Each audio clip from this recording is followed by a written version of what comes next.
రూపాయలు ఇంటికి మనసు వచ్చినా అంగసలు ఇచ్చిపోతాను మామ నీకు.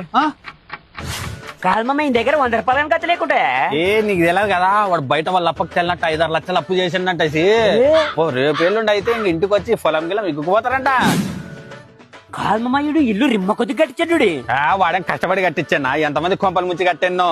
వాళ్ళ తాతల ముత్తాతలు ఆస్తుంది అమ్ముకుంటూ వచ్చి కట్టాడు.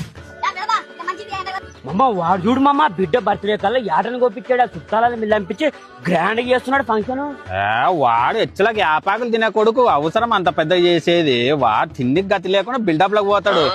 నన్ను చేయాలనుకుంటే మా ఇంట్లో ఫంక్షన్లు చేయనా 50 ఆటలు కానీ కోస్తా. ఇది పెద్ద మురిగినా కొడుకు మామ ఈయనకి బట్టలని గతి లేకుంటాయా. వాడు చూడు మామ సోకు సర్దాలు తింటది. ఏమో పాస్ పండ్లోడు సంపాదిస్తే బంగారు పండ్లోడు కూర్చొని తినే అన్నట్ట.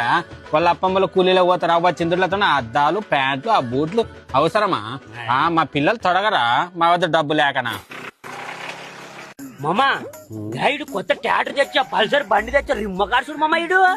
నీ పనికిరాని కూడా వాళ్ళకి ధనం దొరికిందంటే వాళ్ళ చేనులో 2 లంక బింతలు దొరికేమనంట. లేకుంటే ఆడు వాన దుడ్లు వాడు వాళ్ళ అప్ప వాళ్ళ తాతలు మా ఇండ్ల కాడికి అప్పులకు వస్తుండ్రి.